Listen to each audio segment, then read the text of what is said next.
ನಮಸ್ಕೃತ್ಯ ನರಂ ಚೈವ ನರೋತ್ತಮಂ ದೇವೀಂ ಸರಸ್ವತೀಂ ಚೈವ ತತೋ ಜಯಮುದೀರಯೇತ್.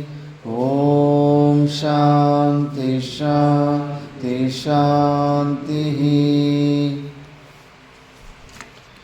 ನಾವು ಮಹಾಭಾರತದ ಆದಿಪರ್ವದಲ್ಲಿ 87ನೇ ಅಧ್ಯಾಯದ ಬಗ್ಗೆ ನಾವು ವಿಚಾರ ಮಾಡಿ ಪೂರ್ತಿಯಾಗಿತ್ತು ಅನಿಸುತ್ತೆ. ಎಲ್ಲಿ ತನಕ ಆಗಿದ್ದೇನಾದರೂ ಗುರುತಿಟ್ಟಿದ್ದೀನ?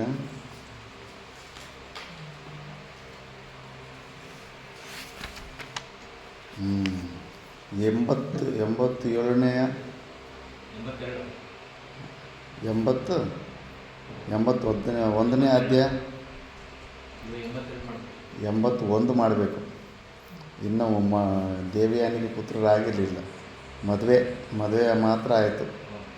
ಶುಕ್ರಾಚಾರ್ಯರು ಬಂದು ಮದುವೆ ಆಗಿದ್ದು. 81ನೇ ಅಧ್ಯಾಯ ವಿಚಾರ ಮಾಡಲಿಕ್ಕೆ ಹೋಗ್ತಿದ್ದೀವಿ.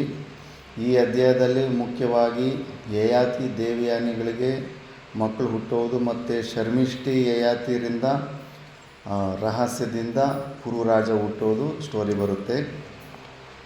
ಪಾರೀಕ್ಷಿತ ಅಂದರೆ ಜನ್ಮೇಜಯ, ವೈಶಂಪಾಯನರು ಜನ್ಮೇಜಯನಿಗೆ ಇದು ಸ್ಟೋರಿ ಹೇಳ್ತಾ ಇದ್ದಾರೆ.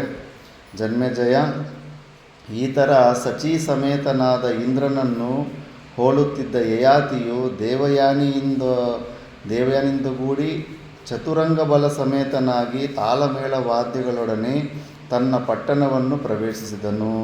ಶುಕ್ರಾಚಾರ್ಯರ ಜೊತೆ ಎಲ್ಲ ಸಂವಾದ ಆದಮೇಲೆ ಕಂಡೀಷನ್ ಹಾಕಿ ಕಳಿಸಿರ್ತಾನೆ, ನೋಡಪ್ಪ ಈಕೆ ಷರತ್ತಿನಲ್ಲಿ ಶರ್ಮಿಷ್ಠೆ, ಆ ರಾಕ್ಷಸ ರಾಜನ ಮಗಳು, 1000 ಜನ ದಾಸಿಯರು, 2000 ಜನ ದಾಸಿಯರು ಕೂಡ ಎಲ್ಲಿ ಹೋದರೆ ಅಲ್ಲಿ ಬರಬೇಕಂತ ಮಾತಾಗಿದೆ. ನೀನು ನನ್ನ ಮಗಳನ್ನು ಸ್ವೀಕಾರ ಮಾಡ್ದಂಗೆ ಈ ದಾಸಿಯನ್ನು ಕೂಡ ಸ್ವೀಕಾರ ಮಾಡಬೇಕು. ಸ್ವೀಕಾರ ಮಾಡಿ ಮುಂಚೆನೇ ಕಂಡೀಷನ್ ಹಾಕಿರ್ತಾನೆ. ಮತ್ತು ನೀನು ಇವರನ್ನು ಪತ್ನಿ ಥರ ನೋಡ್ಕೋಬಾರ್ದು, ದಾಸಿಯರನ್ನು ಕೇವಲ ಬೇರೆ ಸೇವೆಗಳಿಗೆ ಉಪಯೋಗ ಮಾಡ್ಕೋಬೇಕಂತ ಆ ಕಂಡೀಷನ್ ಸ್ಪಷ್ಟವಾಗಿ ಕೂಡ ಹೇಳಿರ್ತಾನೆ. ಇಷ್ಟೊಂದೆಲ್ಲ ಹೇಳ್ಬಿಟ್ಟು ದೇವಯಾನಿಯನ್ನು ಕಳಿಸ್ಕೊಡ್ತಾನೆ. ಆವಾಗ ದೇವಿಯನ್ನು ತಗೊಂಬಂದು ನಗರವೆಲ್ಲವೂ ತಳಿರು ತೋರಣಗಳಿಂದ ಅಲಂಕೃತವಾಗಿತ್ತು. ಗಗನಚುಂಬಿಗಳಾದ ಸೌಧಗಳಿಂದ ಕಮಲವದನೆಯರು ಹೊರಬಂದು ರಾಜನಿಗೆ ಆರತಿಯನ್ನು ಎತ್ತುತ್ತಿದ್ದರು. ಅಮಾತ್ಯ ಶ್ರೇಷ್ಠರು, ಅಮಾತ್ಯರಂದ್ರೆ ಮಿನಿಸ್ಟರ್ಸ್ ಇವರೆಲ್ಲ, ಅಮಾತ್ಯ ಶ್ರೇಷ್ಠರು ಪೂರ್ಣಕುಂಭವನ್ನು ಹೊತ್ತಿದ್ದ ಪುರೋಹಿತ ಪುರಸ್ಸರರಾಗಿ ಅರಮನೆಯಿಂದ ಹೊರಬಂದು ಪತ್ನಿ ಸಮೇತನಾಗಿದ್ದ ರಾಜನನ್ನು ಸ್ವಾಗತಿಸಿದರು. ಯಯಾತಿ ದೇವಯಾನಿಯರು ಶುಭಲಗ್ನದಲ್ಲಿ ಅರಮನೆಯನ್ನು ಪ್ರವೇಶಿಸಿದರು. ಪುರೋಹಿತರು ನೂತನ ವಧುವರರಿಗೆ ಸ್ವಸ್ತಿ ವಾಚನ ಮಾಡಿ ಫಲತಾಂಬೂಲವನ್ನು ಸ್ವೀಕರಿಸಿ ತಮ್ಮ ತಮ್ಮ ಮನೆಗಳಿಗೆ ಹಿಂದಿರುಗಿದರು. ಇವೆಲ್ಲ ನಾವು ಏನು ಮದುವೆಗಳೆಲ್ಲ ಮಾಡ್ಕೊಂಡು ಬರ್ತಾಯಿದ್ದೀವೋ ಅಲ್ಲಿಂದ ಬಂದಿರೋ ಇದು ಆಚರಣೆ. ರಾಜನ ಅಂತಃಪುರವು ನೂತನ ವಧುರತ್ನದಿಂದ ಕಂಗೊಳಿಸಿತು. ದೇವಯಾನಿಯ ಇಚ್ಛೆಯಂತೆಯೇ ಯಯಾತಿಯು ವೃಷಪರ್ವನ ಮಗಳಾದ ಶರ್ಮಿಷ್ಠೆಗೆ ಅರಮನೆಗೆ ಸೇರಿದ ಅಶೋಕವನದ ಹತ್ತಿರ ಸುಂದರವಾದ ಸೌಧವೊಂದನ್ನು ನಿರ್ಮಿಸಿದನು. ಶರ್ಮಿಷ್ಠೆಯು 1000 ದಾಸಿಯರ ಸಮೇತಲಾಗಿ ಅಲ್ಲಿ ಸುಖದಿಂದ ವಾಸ ಮಾಡುತ್ತಿದ್ದಳು. ಅವಳ ಉಡುಗೆ ತೊಡುಗೆ ಊಟ ಉಪಚಾರಗಳೆಲ್ಲವೂ ಸುವ್ಯವಸ್ಥೆಯಿಂದಲೇ ನಡೆಯುತ್ತಿತ್ತು. ದೇವಯಾನಿಗೂ ಸಹ ಶರ್ಮಿಷ್ಠೆಯ ಅಹಂಕಾರವನ್ನು ಮುರಿಯಬೇಕೆಂಬ ಛಲವಿತ್ತೇ ಹೊರತು ಅವಳಿಗೆ ಕಿರುಕುಳವನ್ನು ಕೊಡಬೇಕೆಂಬ ಭಾವನೆ ಇರಲಿಲ್ಲ. ಆದರೆ ಯಯಾತಿಗೆ ಮಾತ್ರ ಶರ್ಮಿಷ್ಠೆಯನ್ನು ನೋಡುವ ಅವಕಾಶವೂ ಇರಲಿಲ್ಲ. ದೇವಯಾನಿನೂ ಇನ್ನು ಸತ್ವಗುಣ ಪ್ರಧಾನ ಆಗಿರ್ತಾಳೆ. ಆಗೇನು ಜಗಳ ಆಡಿದ್ದಕ್ಕೆ ಸ್ವಲ್ಪ ಈಗೋ ಪ್ರಾಬ್ಲಮ್ ಆಗಿಬಿಟ್ಟಿದ್ದನ್ನು ಆಕೆನ ದಾಸಿಯನ್ನಾಗಿ ಮಾಡ್ಕೊಂಡ್ಬಿಟ್ಟಿದ್ದಾಳೆ ಅಷ್ಟೇ ಹೊರತು ಶರ್ಮಿಷ್ಠೆಯನ್ನು ಕೂಡ ಚೆನ್ನಾಗಿ ನೋಡ್ಕೊತಾ ಇರ್ತಾಳೆ. ಮತ್ತು ಸುಮಾರು ಜನ ಕೆಲವರು ಸ್ವಭಾವ ಇರುತ್ತೆ, ರಾಕ್ಷಸ ಸ್ವಭಾವ. ಯಾರ್ದಾದ್ರೂ ಜೀವನ ಅವ್ರ ಕಂಟ್ರೋಲಲ್ಲಿ ಹೋಗ್ಬಿಟ್ಟಿತ್ತಂದರೆ ಫುಟ್ಬಾಲ್ ಆಡ್ಕೊಂಡಂಗೆ ಆಡ್ಕೊತಾರೆ. ಬೆಳಗ್ಗೆಯಿಂದ ಸಾಯಂಕಾಲ ತನಕ ಏನೆಲ್ಲ ಹಿಂಸೆ ಮಾಡಬೇಕು ಅಷ್ಟೆಲ್ಲ ಹಿಂಸೆ ಮಾಡಿ ಒಳಗಡೆ ಎಂಜಾಯ್ ತಗೊತಾ ಇರ್ತಾರೆ. ಬಟ್ ಈಕೆ ಆ ಥರ ಅಲ್ಲ. ಏನೋ ನಡೆದೋಗಿದೆ, ಇರಲಿ ಬಿಡು, ದಾಸಿಯಾಗಿದ್ದರೂ ಕೂಡ ಚೆನ್ನಾಗಿ ಎಲ್ಲ ವ್ಯವಹಾರ ಮಾಡ್ಕೊಂಡು ನೋಡ್ಕೊತಾ ಇರ್ತಾಳೆ. ಮತ್ತು ಶರ್ಮಿಷ್ಠೆಯನ್ನು ಯಯಾತಿ ನೋಡುವ ಅವಕಾಶ ಇರಲಿಲ್ಲ. ಆ ಥರ ಎಲ್ಲ ರೂಲ್ಸು ಸಿಸ್ಟಮ್ಸ್ ಇಟ್ಟಿರ್ತಾರೆ. ಯಯಾತಿಯು ದೇವಯಾನಿಯೊಡನೆ ಅನೇಕ ವರ್ಷಗಳ ಕಾಲ ಸುಖದಿಂದ ಕಳೆದನು. ಅವರ ದಾಂಪತ್ಯ ಜೀವನವು ದೇವತೆಗಳಿಗೂ ಕೂಡ ಮಾತ್ಸರ್ಯವನ್ನುಂಟು ಮಾಡುವಂತಿತ್ತು. ಇಬ್ಬರು ಅಷ್ಟೊಂದು ಅನ್ಯೋನ್ಯವಾಗಿ ದಾಂಪತ್ಯ ಜೀವನ ಮಾಡ್ತಾ ಇರ್ತಾರೆ. ಅದು ಸಾಮಾನ್ಯವಾಗಿ ಎಲ್ಲರೂ ಇನ್ನೊಬ್ಬರು ಹೊಟ್ಟೆ ಕಿಚ್ಚಿದ್ದೇ ಇರುತ್ತೆ. ಮನುಷ್ಯನಿಗೆ 100% ಅಸೂಯೆ ಬುದ್ಧಿ ಇರುತ್ತೆ.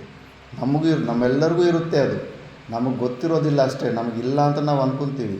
ಇನ್ನೊಬ್ಬರು ನಮಗಿಂತ ಸ್ವಲ್ಪ ಉತ್ತಮವಾಗಿ ನಮ್ಮ ಲೆವೆಲಲ್ಲಿದ್ದು ನಮಗಿಂತ ಸ್ವಲ್ಪ ಏನಾದರೂ ಬೆಳೆ ಹೆಚ್ಚು ಸ್ವಲ್ಪ ಏನಾದರೂ ದುಡ್ಡು ಸಂಪಾದನೆ ಮಾಡಲಿ, ಏನೇ ಹೊಂದಲಿ, ಅವ್ರ ಮೇಲೆ ನಮಗೆ ಹೊಟ್ಟೆ ಕಿಚ್ಚು ಸ್ಟಾರ್ಟ್ ಆಗಿಬಿಡುತ್ತೆ. ಸ್ವಾಭಾವಿಕವಾಗಿ ಪ್ರತಿಯೊಬ್ಬರಲ್ಲೂ ಆ ಅಸೂಯೆ ಗುಣ ಅನ್ನೋದು ಸಿಕ್ಕಾಪಟ್ಟೆ ಇಮಿಡಿಯೇಟಾಗಿ ಆಗಿರುತ್ತೆ. ಆದ್ದರಿಂದ ಇವರು ದಾಂಪತ್ಯ ಜೀವನನೂ ನೋಡಿ ದೇವತೆಗಳು ಕೂಡ ಸಿಕ್ಕಾಪಟ್ಟೆ ಅಸೂಯೆ ಪಡ್ತಾಯಿದ್ರಂತೆ. ಅಷ್ಟು ಅನ್ಯೋನ್ಯವಾಗಿರ್ತಾಯಿದ್ರಂತೆ. ಅದಕ್ಕೆ ನೀವು ಎಷ್ಟೇ ಪ್ರೀತಿಯಿಂದಿದ್ದರೂ ಹೊರಗಡೆ ತೋರಿಸ್ಬೇಡಿ. ಮನೆ ಒಳಗಡೆನೇ ಅನ್ಯೋನ್ಯವಾಗಿರಿ. ಹೊರಗಡೆ ಸ್ವಲ್ಪ ನಾರ್ಮಲ್ಲಾಗಿರಿ. ಇಲ್ಲ ಅಂದರೆ ದೃಷ್ಟಿ ಬಿದ್ದು ಬೇರೆಯವ್ರು ನೋಡಿದ್ದಾರೆ ಅಂದ್ರೆ ಮತ್ತೆ ಬೆಂಕಿ ಹಚ್ಚಾದ್ರೆ ನಿಮ್ಮಿಬ್ಬರ ಮಧ್ಯದಲ್ಲಿ ಚಿಕ್ಕ ಅಂತಂದುಬಿಡ್ತಾರೆ.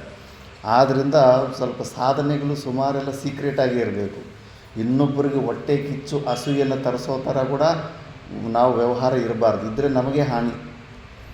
ದಾಂಪತ್ಯ ಜೀವನದ ಫಲವೆಂದರೆ ಪುತ್ರ ಪ್ರಾಪ್ತಿಯೇ ಅಲ್ಲವೇ? ಕೆಲವು ವರ್ಷಗಳು ಕಳೆದ ನಂತರ ದೇವಯಾನಿಯು ಗರ್ಭವತಿಯಾದಳು.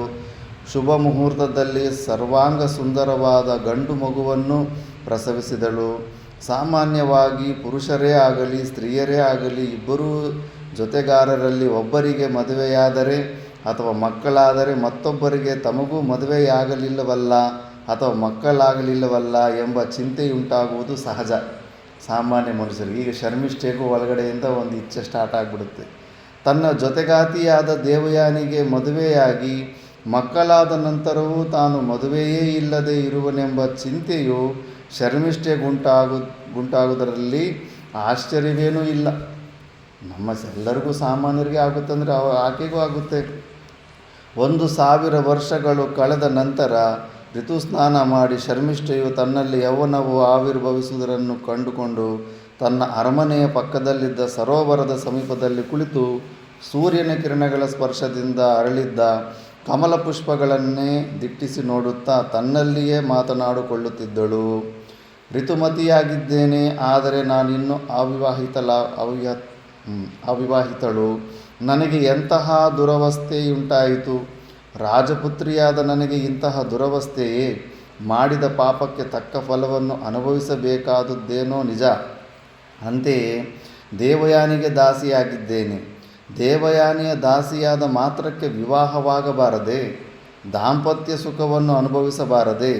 ವಿವಾಹವಾಗಬಾರದೆಂದಾಗಲಿ ದಾಂಪತ್ಯ ಸುಖವನ್ನು ಅನುಭವಿಸಬಾರದೆಂದಾಗಲಿ ನಿಯಮವೇನೂ ಇಲ್ಲವಲ್ಲ. ಹೌದು, ಅದು ನಿಜ. ಆ ಥರ ಏನು ನಿಯಮ ಇರೋದಿಲ್ಲ. ಕೇವಲ ದಾಸಿಯಾಗಿರ್ಬೇಕಂತ ಹೇಳಿರ್ತಾರೆ ಅಷ್ಟೇ ಹೊತ್ತು ಶರ್ಮಿಷ್ಠೆ ಕೂಡ ಮದುವೆ ಆಗ್ಬೋದು. ಅದನ್ನು ಮದುವೆ ಆಗಲೇಬಾರ್ದನ್ನೋ ನಿಯಮ ಏನು ಮಾತಾಡ್ಕೊಂಡಿರೋದಿಲ್ಲ. ಆದರೆ ಆ ದಾಸ್ಯ ಶೃಂಖಲೆಯಲ್ಲಿರುವಾಗ ಪತಿಯನ್ನು ವರಿಸುವ ಬಗೆ ಹೇಗೆ? ಅದು ನಿಜ. ಇನ್ನೊಬ್ಬರ ಗುಲಾಮನಾದ ಮೇಲೆ ನಮ್ಮ ಸ್ವತಂತ್ರವನ್ನೇ ನಾವು ಕಳ್ಕೊಂಡ್ಬಿಡ್ತೀವಿ. ಅದಕ್ಕೆ ಮಾತಾ ಮಾಣಿಕೇಶ್ವರಮ್ಮವ್ರ ಹತ್ರ ಒಂದು ಒಳ್ಳೆ ಸ್ಟೋರಿ ನಡೆದಿರುತ್ತೆ. ಅವರ ಶಿಷ್ಯರೊಬ್ಬರು ಕರೀಂನಗರಲ್ಲಿ ವೀರಾಚಾರ್ಯ ಅಂತ ಒಬ್ಬರು ಶಿಷ್ಯರಿರ್ತಾರೆ. ನಾನು ಹೋಗಿ ಮುಂಚೆ ಅವರೇ ಇದ್ದಿದ್ದು. ಒಳ್ಳೆ ದೊಡ್ಡ ಯಜ್ಞ ಮಾಡಿಸ್ಬಿಟ್ರೆ ಎಲ್ಲ ಕೀರ್ತಿ ಪ್ರತಿಷ್ಠೆ ಎಲ್ಲ ಪೇಪರಲ್ಲೆಲ್ಲ ಬಂದುಬಿಟ್ಟಿರುತ್ತೆ. ಎಲ್ಲರೂ ಹೊಗಳಿದ್ದು. ಅದೇ ಇದರಿಂದ ಅವರು ಮಾತಾ ಮಾಣಿಕೇಶ್ವರಮ್ಮವ್ರ ಹತ್ರ ಗುಲ್ಬರ್ಗದಲ್ಲಿ ಅಲ್ಲಿ ಗುರುಗಳನ್ನು ಭೇಟಿಯಾಗಿ ಹೋಗ್ತಾರೆ. ಏನಪ್ಪ ವೀರಾಚಾರಿ, ಎಲ್ಲರೂ ಹೊಗಳ್ತಾರಲ್ಲಪ್ಪ, ತುಂಬ ಶ್ರೇಷ್ಠವಾದ ಯಜ್ಞನ ನಡೆಸ್ದಂತಲ್ಲ, ಹಂಗೆ ಅಂತ. ಏನೋ ಅಮ್ಮ ತಾಯಿ ನಿಮ್ಮ ದಯೆ ಇದೆ ಅಲ್ಲ. ಎಲ್ಲ ಸರಿಯೇ, ಮತ್ತು ಅದು 1 ಲಕ್ಷ ರೂಪಾಯಿ ಸಾಲ ಆಗಿದೆ ಅಲ್ಲಪ್ಪ, ಅದ್ರ ಬಗ್ಗೆ ಏನು ಅಂತ ಕೇಳಿದ್ರಂತೆ. ಅವರು ತ್ರಿಕಾಲ ಜ್ಞಾನಿಗಳು. ಇವ್ರು ಹೇಳಿಲ್ಲ ಅಂದರೂ ಕೂಡ ಅವ್ರಿಗೆ ಗೊತ್ತಾಗ್ಬಿಡುತ್ತೆ. ಹೆದರ್ಕೊಂಡ್ಬಿಟ್ನಂತೆ. ಹೌದಮ್ಮ ಹಿಂಗಾಗಿದೆ ಅಂತ. ಆವತ್ತು ಹೇಳ್ದಂತೆ, ನೋಡಪ್ಪ, ಸಂಪಾದನೆ ಮಾಡೋರಿಗಾದರೂ ಏನಾದರೂ ಅಧಿಕಾರ ಇರುತ್ತೆ ಸಾಲ ಮಾಡೋದಕ್ಕೆ. ಸನ್ಯಾಸಿಗೆ ಸಾಲ ಮಾಡೋದಕ್ಕೆ ಅಧಿಕಾರ ಇರೋದಿಲ್ಲ. ಅಪ್ಪು ಮುಪ್ಪು, ನೀನು ಸಾಲ ತಗೊಂಡ್ರೆ ನೀನು ಅವನು ಗುಲಾಮನಾಗ್ಬಿಟ್ಟಿರ್ತೀಯ. ಮತ್ತು ನೀನು ಅವನು ಯಾರ ಹತ್ರ ತಗೊಂಡಿರ್ತ ಅವನು ಹೆಂಗೆ ಹೇಳಿದ್ರೆ ಹಂಗೆಲ್ಲ ನಡ್ಕೋಬೇಕಾಗ್ತಾ ಇರುತ್ತೆ. ಗೊತ್ತಿಲ್ದಂಗೆ ನೀನು ಕಂಟ್ರೋಲ್ ಆಗಿಬಿಡ್ತಾ ಇರ್ತೀಯ ಅಂದ್ಬಿಟ್ಟು. ಅದೇ ಸಮಯಕ್ಕೆ ಯಾರೋ ಇನ್ನೊಂದು ಭಕ್ತರು 1 ಲಕ್ಷ ರೂಪಾಯಿ ತೊಗೊಂಬಂದು ಕಾಲು ಮುಂದೆ ಇಟ್ರಂತೆ. ಏನಮ್ಮ ಏನಿದೆ ಅಂದರೆ, ಅಮ್ಮ ನಿಮ್ಮ ಆಶೀರ್ವಾದದಿಂದ ಮೊಮ್ಮಗ ಆಗಿದ್ದಾನೆ, ಮೊಮ್ಮಗ ಆದರೆ 1,00,000 ನಿಮ್ಗೆ ಕೊಡ್ತೀನಿ ಅಂತ ಅಂದ್ಕೊಂಡಿದ್ದೀನಿ ಅಂದರೆ, ಹೌದಾ ನೋಡಮ್ಮ ಈ ಥರ ಹಿಂಗೆ ಯಜ್ಞ ಮಾಡಿ 1,00,000 ಸಾಲ ಆಗಿದೆ, ಆ 1,00,000 ಈತನಿಗೆ ಕೊಡು, ಸಾಲದಿಂದ ವಿಮುಕ್ತಿ ಆತನಿಗೆ, ಯಜ್ಞದ ಫಲ ನಿನಗೆ ಅಂತ. ನೋಡಿ ಯಜ್ಞದ ಫಲ ಯಾರಿಗೋಯ್ತು, ಎಲ್ಲಿಂದ ಎಲ್ಲಿಗೂ. ಆ ಥರ ದಾಸಿ ಭಾವದಲ್ಲಿದ್ದಾಗ ಎಷ್ಟೋ ನಮಗೆ ಅಷ್ಟೊಂದು ಫ್ರೀಡಮ್ ಇರೋದಿಲ್ಲ. ಅದನ್ನು ಯೋಚನೆ ಮಾಡ್ತಾ ಇದ್ದಲ್ಲಿ ಈಗ ಶರ್ಮಿಷ್ಠೆಗೂ, ನಾನೀಗ ದಾಸಿ ಆಗಿಬಿಟ್ಟಿದ್ದೀನಲ್ಲ, ಗಂಡನ ನಾನು ಮಾಡಿಕೊಟ್ರು ಮತ್ತು ಗಂಡನ ಹೇಳ್ದಂಗೆ ಕೇಳೋಕ್ಕಾಗಲ್ವಲ್ಲ. ಇವರು ಯಜಮಾನ್ರು ಹೆಂಗೆ ಹೇಳ್ತಾರೆ ಹಂಗೆಲ್ಲ ಕೇಳ್ಕೊತಾ ಇರಬೇಕು. ದೇವಯಾನಿಯು ನನ್ನನ್ನು ದಾಸಿಯಂತೆ ಕಾಣದೆ ತನ್ನ ಪರಿಚರ್ಯೆಯನ್ನು ನನ್ನಿಂದ ಮಾಡಿಸಿಕೊಳ್ಳುತ್ತಿಲ್ಲವಾದರೂ ನಾನು ಸ್ವೇಚ್ಛೆಯಿಂದ ರಾಜಪುತ್ರಿಯಂತೆ ವಿವಾಹವಾಗುವ ಸಾಧ್ಯತೆ ಇಲ್ಲ. ದಾಸಿ ಆಗಿಬಿಟ್ಟಿದ್ದಾಳೆ. ಅಥವಾ ನನ್ನ ತಂದೆಯೂ ಸಹ ನನ್ನನ್ನು ಬೇರೆಯವರಿಗೆ ಸ್ವಯಂವರ ಮಾಡಿಕೊಡುವಂತೆಯೂ ಇಲ್ಲ, ಯಾಕಂದರೆ ದಾಸಿ ಭಾವಕ್ಕೆ ಕೊಟ್ಟುಬಿಟ್ಟಿದ್ದಾನೆ. ಆದರೂ ನಿರಾಶಲಾಗಬಾರದೆಂದು ನನಗನಿಸುತ್ತದೆ.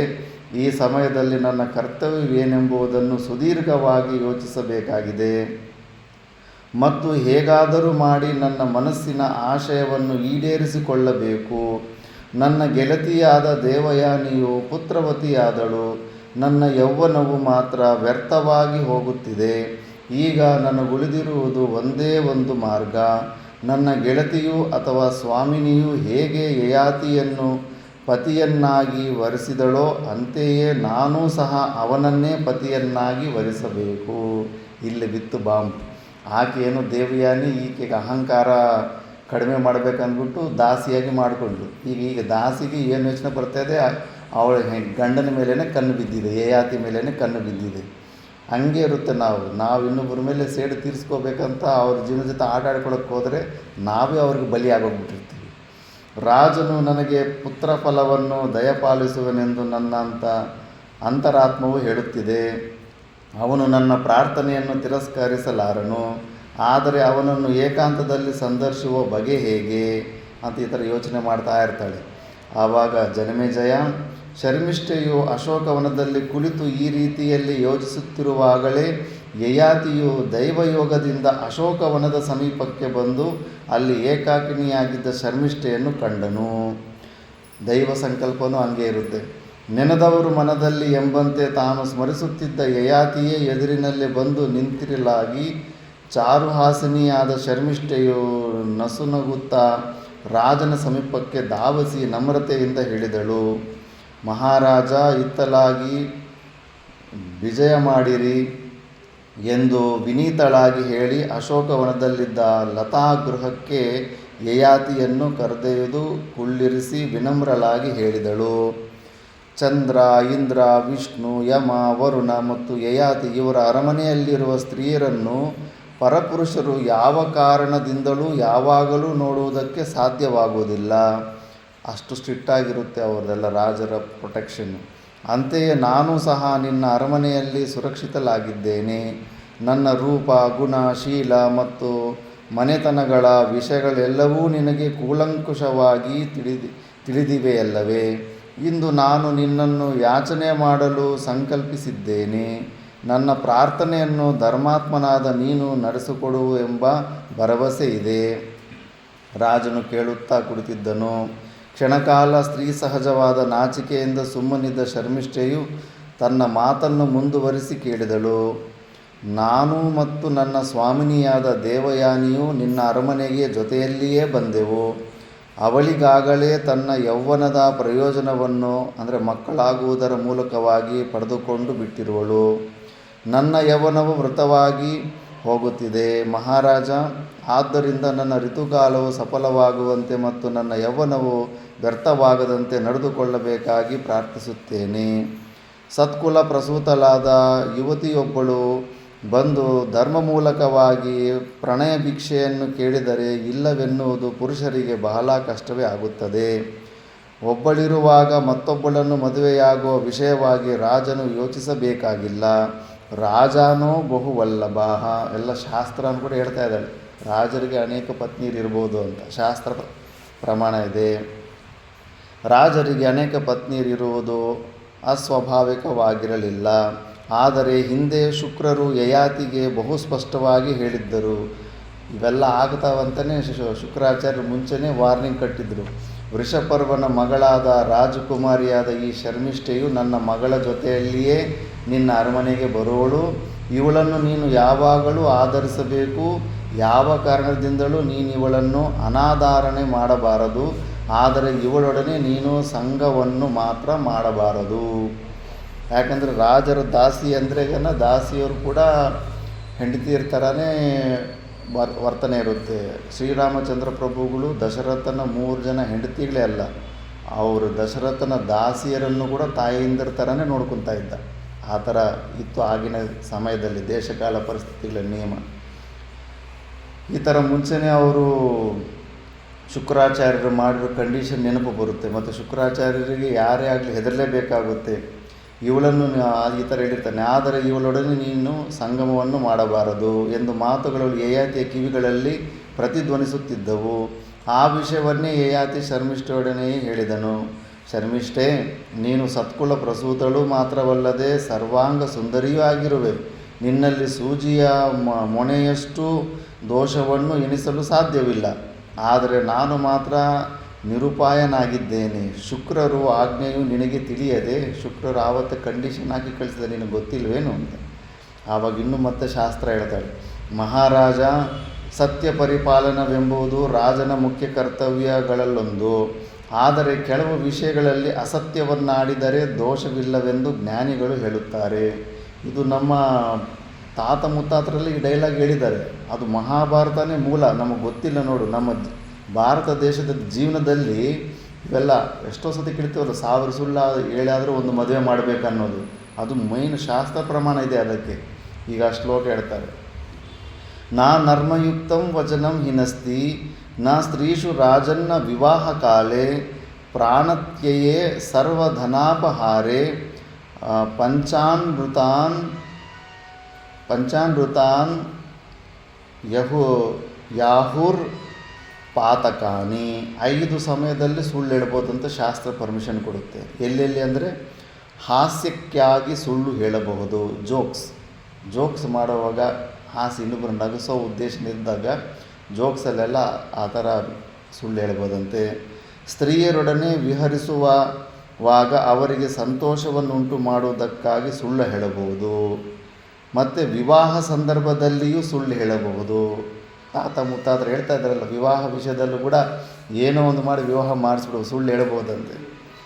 ಯಾರಿಗಾದರೂ ಪ್ರಾಣಾಪಾಯ ಒದಗಿದ ಕಾಲದಲ್ಲಿ ಪ್ರಾಣವನ್ನು ಉಳಿಸುವ ಸಲುವಾಗಿಯೂ ಒಬ್ಬರಿಗೆ ಪ್ರಾಣ ಉಳಿಸೋ ಯಾರ್ದಾದ್ರು ಒಂದು ಸುಳ್ಳು ಹೇಳಿದ್ರೆ ಒಬ್ಬರು ಪ್ರಾಣ ಉಳಿಯುತ್ತೆ ಅಂದಾಗ ಅಂಥ ಸಮಯದಲ್ಲೂ ಸುಳ್ಳು ಹೇಳ್ಬೋದಂತೆ. ಮತ್ತು ಒಬ್ಬರಿಗೆ ಅಪರಾಧವಾದ ನಷ್ಟವು ಸಂಭವಿಸುವುದಾದರೆ ಅದನ್ನು ತಪ್ಪಿಸಲು ಸುಳ್ಳು ಹೇಳಿದರೆ ದೋಷವಿಲ್ಲ. ಯಾರೋ ಒಬ್ಬರು ಒಂದು ದೊಡ್ಡ ಅಪರಾಧ ಮಾಡಿಬಿಟ್ಟಿರ್ತಾರೆ ಮತ್ತು ಪಶ್ಚಾತ್ತಾಪ ಪಟ್ಟಿದ ಮೇಲೆ ಅವನನ್ನು ಕ್ಷಮಿಸೋ ಅಧಿಕಾರ ಇರುತ್ತೆ. ಅಂಥ ಸಮಯದಲ್ಲಿ ಅವನಿಗೆ ಆ ಶಿಕ್ಷೆ ಬೀಳದಿರೋ ಕಾಪಾಡ್ಬೋದಂತೆ, ಪಶ್ಚಾತ್ತಾಪ ಪಟ್ಟಿದ್ರೆ. ಇಲ್ಲಾಂದರೆ ಅವನು ಸುಳ್ಳು ಹೇಳಬಾರ್ದು, ಸುಳ್ಳು ಹೇಳಿ ಕೂಡ ಅವನು ಕಾಪಾಡ್ಬೋದಂತೆ. ಹೀಗೆ ಈ 5 ವಿಷಯಗಳಲ್ಲಿ ಸುಳ್ಳಾಡಿದರೆ ಅದರಿಂದ ಸತ್ಯಚ್ಯುತನಾಗಲಾರನು. ಆದರೆ ಆ ಥರ 5 ಜಾಗದಲ್ಲಿ ಸುಳ್ಳು ಹೇಳಿದ್ರು ಕೂಡ ಅವನು ಸತ್ಯವಂತನೇ ಅಂತ ಶಾಸ್ತ್ರ ಒಪ್ಪುತ್ತೆ. ಆದರೆ ಇತರರು ಸತ್ಯ ವಿಷಯವೇನೆಂದು ಕೇಳಿದಾಗ ಇರೋ ವಿಷಯವನ್ನೇ ಹೇಳದೆ ನಿಜವನ್ನು ಮರೆಮಾಚುವವನನ್ನು ಮಿಥ್ಯಾವಾದಿ ಎಂದು ಹೇಳುವರು. ಈಗ ನೀನು ಮಿಥ್ಯಾವಾದಿಯಾಗಿರುವೆಯಲ್ಲವೇ? ಹೇಗೆಂದರೆ, ನಾನು ಮತ್ತು ದೇವಯಾನಿಯು ನಿನ್ನ ಸೇವೆ ಮಾಡುವ ಒಂದೇ ಕಾರಣದಿಂದ ಇಲ್ಲಿ ಬಂದಿರುತ್ತೇವೆ. ಹೀಗಿರುವಾಗ ದೇವಯಾನಿಯನ್ನು ಮಾತ್ರ ನೀನು ಪತ್ನಿಯೆಂದು ತಿಳಿದಿರುವೆ. ಇದು ಅಸತ್ಯ ವಿಷಯವಲ್ಲವೇ? ದಾಸಿಯರು ಕೂಡ ಹೆಂಡತಿ ಥರನೇ, ಮುಂಚೆ ರಾಜರಿಗಿದ್ದ ದಾಸಿಯರು ಕೂಡ. ಶರ್ಮಿಷ್ಠೆ, ನೀನು ಮಾತಿನಲ್ಲಿ ಬಹಳ ಚತುರಳಾಗಿರುವೆ. ಎಲ್ಲ ಶಾಸ್ತ್ರ ಮಾತಾಡ್ತಾ ಇದ್ದಾರಲ್ಲ. ಆದರೆ ರಾಜನು ಎಲ್ಲ ವಿಷಯಗಳಲ್ಲಿಯೂ ಜನರಿಗೆ ಆದರ್ಶನಾಗಿರಬೇಕು. ಅಸತ್ಯವಾದಿಯಾದ ರಾಜನು ಸರ್ವನಾಶಕ್ಕೆ ಕಾರಣನಾಗುವೆನು. ನನ್ನ ವಿಷಯದಲ್ಲಿ ಹೇಳುವುದಾದರೆ ಎಂತಹ ಕಷ್ಟ ಒದಗಿದರೂ ಸುಳ್ಳನ್ನು ಮಾತ್ರ ಹೇಳಲಾರೆನು ರಾಜಕುಮಾರಿ ಅಂತ. ಆ ರಾಜನ ಪೋಸ್ಟಲ್ಲಿ ಆ ಥರ ಯೋಚನೆ ಮಾಡಬೇಕು. ಸಾಮಾನ್ಯ ವ್ಯಕ್ತಿಗಳಿಗೂ ಆ ದೊಡ್ಡ ಸ್ಥಾನದಲ್ಲಿದ್ದರೆ ಯೋಚನೆ ಬರುತ್ತೆ. ಯಾಕಂದರೆ ಅವರನ್ನು ಮಿಕ್ಕಿದವರೆಲ್ಲರೂ ಫಾಲೋ ಮಾಡಿಬಿಡ್ತಾರೆ. ಡಾಕ್ಟರ್ ರಾಜ್ಕುಮಾರ್ ಸಿನಿಮಾದಲ್ಲಿ ಸಿಗರೇಟು ಸಾರಾಯಿ ಕುಡಿತಾ ಇದ್ದಾನೆ ಅಂದ್ಬಿಟ್ಟು ಅವರು ಫ್ಯಾನ್ಸ್ ಕೂಡ ಕುಡಿಯೋದು ಸಿಗರೇಟ್ ಕುಡಿಯೋದಕ್ಕೆ ಜಾಸ್ತಿ ಮಾಡೋ ಇದರಲ್ಲಿ ಅವ್ರು ಮತ್ತೆ ಸಿನಿಮಾದಲ್ಲಿ ಮತ್ತೆ ಇನ್ನೊಂದು ಸಿಗರೇಟ್ ಕುಡಿಯೋದು ಡ್ರಿಂಕ್ಸ್ ಕುಡಿಯೋ ಸೀನ್ ಇರಲಿಲ್ಲ, ತೆಗೆಸಿಬಿಟ್ರು. ಯಾಕಂದ್ರೆ ನನ್ನನ್ನು ನೋಡಿ ಮತ್ತೆ ಅವರೆಲ್ಲ ಕಲಿತು ಹಾಳಾಗ್ತಾರಂತ. ಒಬ್ಬ ಸಾಮಾನ್ಯ ವ್ಯಕ್ತಿಗೆ ಆ ಥರ ಅನ್ನಿಸಿದ್ರೆ ಮತ್ತು ಶ್ರೀರಾಮಚಂದ್ರ ಪ್ರಭು ಸುಮಾರು ಜನ ಅಪಾರ್ಥ ಮಾಡ್ಕೊತಾರೆ. ಯಾರೋ ಒಬ್ಬ ಅಗಸವನ್ನು ನಿಂದೆ ಮಾಡ್ತಾಯಿದ್ದಾನೆ ಅಂದ್ಬಿಟ್ಟು ಸ್ವಂತ ಹೆಂಡತಿಯನ್ನು ಕಾಡಿಗೆ ಕಳಿಸ್ಬಿಟ್ಟ ಅಂತ. ಅಲ್ಲ, ಅಲ್ಲಿ ಹೆಂಡತಿ ತನ್ನ ಸ್ವಾರ್ಥ ಜೀವನಕ್ಕಿಂತ ರಾಜನಿಗೆ ನನ್ನನ್ನು ಆದರ್ಶ ಮಾಡಿಕೊಂಡು ಅವನಂತನಲ್ಲ, ರಾಜನೇ ಹಿಂಗೆ ಬೇರೆ ಅದು 1 ವರ್ಷ ಬೇರೆಯವ್ರ ಜೊತೆ ಸಂಸಾರ ಮಾಡಿರೋಂಥ ಹೆಣ್ಣನ್ನು ತಗೊಂಬಂದು ಪತ್ನಿಯಾಗಿ ಇಟ್ಕೊಂಡಿದ್ದಾನಂದರೆ ಇನ್ನು ನೀವೆಲ್ಲ ಹಿಂಗೆ ಎಲ್ಲ ಕೆಟ್ಟೋಗ್ಬಿಡ್ತಾರೆ ಎಲ್ಲ ಪ್ರಜೆಗಳೆಲ್ಲ ಅಂತ ಅವ್ನು ಕಿರ್ಚಾಡ್ತಾ ಇರ್ತಾನೆ. ಅಯ್ಯೋ, ಪ್ರಜೆಗಳು ಹಿಂಗೆ ರಾಂಗಾಗಿ ಆದರ್ಶ ತೊಗೊತಾ ಇದ್ದಾರೆ, ರಾಜನನ್ನೇ ಕಾಮುಕನೆಂದು ಅಂದ್ಕೊಂಡ್ಬಿಟ್ಟು ಅವರೆಲ್ಲ ಕೆಟ್ಟೋಗ್ತಾ ಇದ್ದಾರೆ, ನನ್ನಿಂದ ಇಡೀ ಸಾಮ್ರಾಜ್ಯನೇ ಕೆಟ್ಟು ಇನ್ಸ್ಪಿರೇಷನ್ ತಗೊಂಡು ಇದಾಗ್ತಾ ಇದೆಯಾ ಅಂದ್ಬಿಟ್ಟಿದ್ದನು ತನ್ನ ಸ್ವಾರ್ಥನ ಬಿಟ್ಟು ಪ್ರಜೆಗಳ ಸಲುವಾಗಿ ಇನ್ಸ್ಪಿರೇಷನ್ ಇರಬೇಕಂದ್ಬಿಟ್ಟು ಅದು ಕಳಿಸ್ಬೇಕಾಗುತ್ತೆ. ಹಾಗಂತೇನು ವಿವೇಕ ಸೀತಾದೇವಿ ಮೇಲೆ ಕೋಪನೂ ಇರಲಿಲ್ಲ, ಏನೂ ಇರಲಿಲ್ಲ, ಅನುಮಾನವೂ ಇರಲಿಲ್ಲ, ಏನೂ ಇಲ್ಲ. ಅವ್ರಿಗೆಲ್ಲ ಗೊತ್ತಿತ್ತು ಪ್ರಜೆಗಳ ಸಲುವಾಗಿ ರಾಜರು ಅಂಥ ಒಳ್ಳೆ ರಾಜ ಇರಬೇಕು. ಇಲ್ಲೂ ಕೂಡ ಅದನ್ನೇ ಯಯಾತಿ ಅಂತ ಆದರ್ಶನ ಆಗಿರಬೇಕು, ಎಲ್ಲ ವಿಷಯಗಳಲ್ಲೂ ಜನರಿಗೆ ಆದರ್ಶನ ಆಗಿರಬೇಕು. ಯಾಕಂದರೆ ಯಥಾ ರಾಜ ತಥಾ ಪ್ರಜಾ ಯದ್ಯದ್ ಶ್ರೇಷ್ಠ ಆಚರತಿ, ಅದನ್ನೇ ಮತ್ತೆ ಎಲ್ಲರೂ ಫಾಲೋ ಮಾಡ್ತಾರೆ ಅಂದ್ಬಿಟ್ಟು. ಅದಕ್ಕೆ ಆ ದೊಡ್ಡ ಪ್ಲೇಸಲ್ಲಿದ್ದಾಗ ಸ್ವಲ್ಪ ಯೋಚನೆ ಮಾಡಬೇಕು, ಸ್ವಯಂ ಆಗಿ ಏನು ಆಚರಣೆ ಮಾಡ್ತಾ ಇರ್ತಾರೋ ಮಿಕ್ಕಿದವರು ಅದನ್ನೇ ಫಾಲೋ ಮಾಡ್ತಾರೆ. ನಾವು ಮನೆಯಲ್ಲಿ ಮಕ್ಕಳು ತಂದೆ ತಾಯಿ ಟಿ ವಿ ನೋಡ್ಬಿಟ್ಟು ಮಕ್ಕಳನ್ನ ಟಿ ವಿ ನೋಡಬಾರ್ದು, ಕೆಟ್ಟದ್ದು, ನೀನು ಓದ್ಕೋಬೇಕಂದ್ರೆ ಅವ್ರು ರೂಮ್ ಒಳಗಡೆಯಿಂದ ಕಿವಿ ಇಟ್ಟು ಕೇಳ್ತಾ ಇರ್ತಾರೆ ಟಿ ವಿ ಕಡೆ. ನೀನು ಟಿ ವಿ ನೋಡಿ ಅವನು ಟಿ ವಿ ನೋಡಬೇಡ ಅಂದ್ರೆ ಅವರು ಅದನ್ನು ಫಾಲೋ ಮಾಡಲ್ಲ. ನೀನು ಟಿ ವಿ ನೋಡೋದನ್ನು ಬಿಟ್ಟು ನೀನು ಯಾವುದೋ ಪುಸ್ತಕನೇನೋ ಓದಿ ಅವರು ಅಂತ ಆವಾಗ ಅವರು ಪುಸ್ತಕನ ಇಟ್ಕೊಂಡ್ಬಿಡ್ತಾರೆ, ಆಚರಣೆಯೇ ನೋಡ್ತಾ ಇರ್ತಾರೆ ಹೆಚ್ಚು. ಆದ್ದರಿಂದ ಮಹಾರಾಜ ಸ್ನೇಹದ ಮಹತ್ವವನ್ನರಿಯೆಯ, ಸುಖ ದುಃಖಗಳೆರಡರಲ್ಲಿಯೂ ಮಿತ್ರನು ಸಮಭಾಗಿಯಲ್ಲವೇ? ಹಾಗೆಯೇ ನನ್ನ ಗೆಳತಿಯು ಮಾಡುತ್ತಿರುವ ನಿನ್ನ ಸೇವೆಯಲ್ಲಿ ನಾನು ಸಮಭಾಗಿನಿಯಾಗಿರುವಾಗ ಅವಳ ಸುಖದಲ್ಲಿಯೂ ನನಗೆ ಸಮಭಾಗವು ಬೇಡವೇ? ಆದ್ದರಿಂದ ಗೆಳತಿಯ ಗಂಡನನ್ನೇ ನನ್ನ ಗಂಡನೆಂದು ಕೊಡದೇಕೆ? ಅಂದು ದೇವಯಾನಿಗೆ ನಿನ್ನೊಡನೆ ಆದ ಪಾಣಿಗ್ರಹದಿಂದ ನಿನ್ನೊಡನೆ ನನ್ನ ಪಾಣಿಗ್ರಹವೂ ಆದಂತಾಗಿದೆ. ನಾನು ಆಕೆ ದಾಸಿ ಆದಮೇಲೆ ಆಕೆ ನೀನು ಮದುವೆ ಮಾಡ್ಕೊಂಡು ನೀನು ನನ್ನನ್ನು ಮದುವೆ ಮಾಡಿಕೊಂಡಂಗೆ. ಆದ್ದರಿಂದ ನೀನೇ ನನ್ನ ಪತಿಯೆಂದು ದೃಢವಾಗಿ ನಿಶ್ಚಯಿಸಿರುವೆನು ರಾಜೇಂದ್ರ. ಯಯಾತಿಯು ಹೇಳಿದನು, ಶರ್ಮಿಷ್ಠೆ, ಯಾಚಕರಿಗೆ ಇಲ್ಲವೆನ್ನಲಾಗದೆಂಬ ನನ್ನ ವ್ರತ ಹೊಂದಿದೆ. ನೀನು ನಿನ್ನ ಇಷ್ಟಾರ್ಥಕ್ಕಾಗಿ ನನ್ನನ್ನು ಯಾಚಿಸುತ್ತಿರುವೆ. ನಿನಗೇಕೆ ಬೇಕೆಂಬುದನ್ನಾದರೂ ತಿಳಿಸು, ತಪ್ಪದೇ ಕೊಡುವೆನು. ಇದು ನಿಜವೇ, ನಿಶ್ಚಯವಾಗಿಯೂ ಕೊಡುವೆನು. ಮಹಾರಾಜ, ನನ್ನನ್ನು ಅಧರ್ಮದಿಂದ ಕಾಪಾಡು, ಧರ್ಮವನ್ನು ರಕ್ಷಿಸು. ನಿನ್ನಿಂದ ಪುತ್ರವತಿಯಾಗುವ ನಾನು ಅನೇಕ ವಿಧವಾದ ಧರ್ಮ ಕಾರ್ಯಗಳಿಗೆ ಕಾರಣಲಾಗುವಂತೆ ಮಾಡು. ತ್ರಯ ಏವಾಧನ ರಾಜನ್ ಭಾರ್ಯ ದಾಸಸ್ತಥಾ ಸುತಃ ಯತ್ತೇ ಸಮಧಿ ಗಚ್ಚಂತಿ ಯಸ್ಮೈ ತಸ್ಯ ತದ್ಧನಂ ಅಂತ. ಮಹಾರಾಜ, ಹೆಂಡತಿ, ಸೇವಕ ಮತ್ತು ಮಗ, ಇವ್ರು ಮೂರದು ಏನೆಲ್ಲ ಸಂಪತ್ತಿರುತ್ತೋ ಈ ಮೂವರ ಅಧನರೆಂದು ಅಥವಾ ಅರ್ಥಹೀನರೆಂದು ಹೇಳುತ್ತಾರೆ. ಅವ್ರ ಹತ್ರ ಪ್ರಾಪರ್ಟಿ ಇದ್ದರೂ ಕೂಡ ಅವ್ರದ್ದಲ್ಲ ಅಂತೆ. ಮತ್ತು ಯಾರ್ದ ಪ್ರಾಪರ್ಟಿ ಅಂದರೆ ಇವರು ಮಾಡಿದ ಸಂಪಾದನೆ ಇವರ ಸ್ವಾಮಿಯನ್ನೇ ಸೇರುತ್ತದೆ, ಎಲ್ಲ ಅದು ಗಂಡನ ಹತ್ರನೇ ಸೇರುತ್ತಂತೆ. ಈಗಿಲ್ಲ ಬಿಡಿ, ಈಗೆಲ್ಲ ಸಪರೇಟ್ ಎಲ್ಲ ರಿಜಿಸ್ಟ್ರೇಷನ್ ಕಾಪಿಗಳು ಯಾರ ಪಕ್ಕ ಅವ್ರ ಹತ್ರನೇ ಇಟ್ಕೊಂಡ್ಬಿಡ್ತಾರೆ, ಹುಷಾರಾಗಿಬಿಟ್ಟಿದ್ದಾರೆ. ಮುಂಚೆ ಎಲ್ಲ ಪತಿದೇವರಿಗೆ, ಮಗ ತಂದೆಗೆ ಕೊಡ್ತಾಯಿದ್ದ, ಹೆಂಡತಿ ಏನಾದರೂ ವರದಕ್ಷಿಣೆ ಬಂದರೆ ಅದು ಕೂಡ ಗಂಡನ ಹತ್ರನೇ ಇರ್ತಾಯಿತ್ತು. ಮತ್ತು ಸೇವಕರು ಕೂಡ ಅಷ್ಟೇ, ಸೇವಕರು ಸೇವೆ ಮಾಡ್ತಾಯಿದ್ರು ಮತ್ತು ರೊಕ್ಕ ತೊಗೊಂಡವ್ರು ಪರ್ಸ್ನಲ್ಲಾಗಿ ಮನೇಲಿ ಇಟ್ಕೊತಾ ಇರಲಿಲ್ಲ. ನಿಮ್ಮ ಹತ್ರ ಇಟ್ಕೊಳ್ಳಿ ಗುರುಗಳೇ, ಮತ್ತು ನಮ್ಮ ಮಕ್ಕಳನ್ನು ನೀವೇ ನೋಡ್ಕೊಳ್ಳಿ ಅಂದ್ಬಿಟ್ಟು ಆ ಥರ ಭಾವನೆ ಇತ್ತು. ಈಗೆಲ್ಲ ಇಲ್ಲ ಆ ಥರ. ಅರ್ಥಾತ್ ಪತ್ನಿ ಐಶ್ವರ್ಯವು ಪತಿಗೂ, ಆಳಿನ ಐಶ್ವರ್ಯವು ಸ್ವಾಮಿಗೂ, ಮಗನ ಐಶ್ವರ್ಯವು ತಂದೆಗೂ ಸೇರುತ್ತದೆ. ಮಹಾರಾಜ, ನಾನು ದೇವಯಾನಿಯ ದಾಸಿಯು, ನೀನು ದೇವಯಾನಿಗೆ ಪತಿಯು ಮತ್ತು ಸ್ವಾಮಿಯೂ ಆದುದರಿಂದ ನನಗೂ ಸಹ ನೀನು ಪತಿ ಮತ್ತು ಸ್ವಾಮಿಯಾಗಿರುತ್ತೀಯೇ. ನನ್ನ ಯೌವನವೆಂಬ ಐಶ್ವರ್ಯವು ನಿನಗೆ ಸೇರಿದ್ದಾಗಿದೆ, ಇದನ್ನು ಉಪಭೋಗಿಸಲು ನೀನು ಅರ್ಹನಾಗಿರುವೆ. ಯಯಾತಿಯ ಶರ್ಮಿಷ್ಠೆಯು ಹೇಳುತ್ತಿರುವುದು ಸರಿ ಎನ್ನಿಸಿತ್ತು. ಅವಳ ಪ್ರಾರ್ಥನೆಯನ್ನು ನಡೆಸಿಕೊಟ್ಟನು. ಅವರಿಬ್ಬರೂ ಸ್ವಲ್ಪ ಹೊತ್ತು ಆ ವನದಲ್ಲಿಯೇ ವಿಹರಿಸುತ್ತಿದ್ದರು. ತಮ್ಮ ತಮ್ಮ ನಿವಾಸಗಳಿಗೆ ಹೊರಟು ಹೋದರು. ಶರ್ಮಿಷ್ಠೆಯು ಗರ್ಭವತಿಯಾದಳು. ನವಮಾಸಗಳು ಕಳೆದೊಡನೆಯೇ ಸರ್ವಾಂಗ ಸುಂದರವಾದ ದೇವ ಶಿಶುವನ್ನು ಹೋಲುತ್ತಿದ್ದ ಗಂಡು ಮಗುವನ್ನು ಪ್ರಸವಿಸಿದಳು. ಅವನೇ ಕುರುರಾಜ. ಅವನಿಂದನೇ ಕುರುವಂಶ, ಪಾಂಡವರು ಕೌರವರೆಲ್ಲ ಇದು ಬರೋದು. ಈಗ ನೆಕ್ಸ್ಟ್ ಅಧ್ಯಾಯದಲ್ಲಿ ದೇವಯಾನಿ ಶರ್ಮಿಷ್ಠೆಯರ ಸಂವಾದ ಇರುತ್ತೆ. ಇದರಲ್ಲಿ ಶುಕ್ರರ ಶಾಪ, ಯಯಾತಿಗೆ ಅಕಾಲಿಕ ವೃದ್ಧಾಪ್ಯ, ಇವೆಲ್ಲ ಸ್ಟೋರಿ ಬರುತ್ತೆ ಇದರಲ್ಲಿ. ಶ್ರುತ್ವಾ ಕುಮಾರಂ ಜಾತಂತು ದೇವಯಾನಿ ಶುಚಿಸ್ಮಿತಾ ಚಿಂತಯಾಮಾಸ ದುಃಖಾರ್ಥ ಶರ್ಮಿಷ್ಠಾಂ ಪ್ರತಿ ಭಾರತ. ಅಭಿಗಮ್ಯ ಚ ಶರ್ಮಿಷ್ಠಾಂ ದೇವಯಾನ್ಯ ಬ್ರವೀದಿದಂ ಕಿಮಿದಂ ವೃಜನಂ ಶುಭ್ರ ಕೃತಂ ವೈ ಕಾಮಲುಬ್ಧಯ. ಶರ್ಮಿಷ್ಠೆಗೆ ಗಂಡು ಮಗುವಾಗಿದೆ ಎಂಬ ವಿಷಯವು ಒಡನೆಯೇ ಶುಚಿಸ್ಮಿತಿಯಾದ ದೇವಯಾನಿಗೂ ತಿಳಿಯಿತು. ಅದು ಸ್ಟೋರಿ ಬರುತ್ತೆ. ಪಾರ್ಕಲ್ಲಿ ಆಟಾಡ್ತಾ ಇದ್ದರೆ ತುಂಬ ತೇಜಸ್ವಿಯಾದ ಮಗು ಆಟಾಡ್ಕೊಂತ ದೇವಯಾನಿ ಹತ್ರ ಬಂದುಬಿಡ್ತಾನೆ. ಅರೆ, ಇಷ್ಟು ಬ್ರೈಟಾಗಿದೆಯೋ, ನೀ ಯಾರಪ್ಪ ನಿನ್ನ ತಂದೆ ಅಂದರೆ ಅಲ್ಲಿ ಯಯಾತಿ ರಾಜನ ತೋರಿಸ್ಬಿಡ್ತಾನೆ. ಅಯ್ಯೋ, ಯಯಾತಿ ರಾಜನ ತಂದೆ ಅಂತಂದ್ರೆ ಮತ್ತು ನಿಮ್ಮ ತಾಯಿ ಯಾರಂದರೆ ಶರ್ಮಿಷ್ಠೆಯನ್ನು ತೋರಿಸ್ಬಿಡ್ತಾನೆ.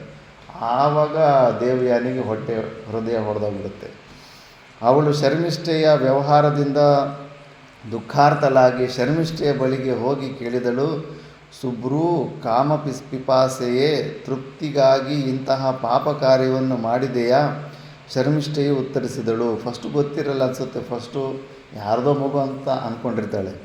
ಮಹಾತಪಸ್ವಿಗಳಾದ ಧರ್ಮನಿಷ್ಠರಾದ ವೇದ ಪಾರಂಗತರಾದ ಮಹರ್ಷಿಗಳೊಬ್ಬರು ದೈವ ಸಂಘಟನೆಯಿಂದ ನನ್ನೀ ಅರಮನೆಗೆ ಬಂದಿದ್ದರು. ಬಂದವರನ್ನು ಆದರಪೂರ್ವಕವಾಗಿ ಸತ್ಕರಿಸಿದೆನು.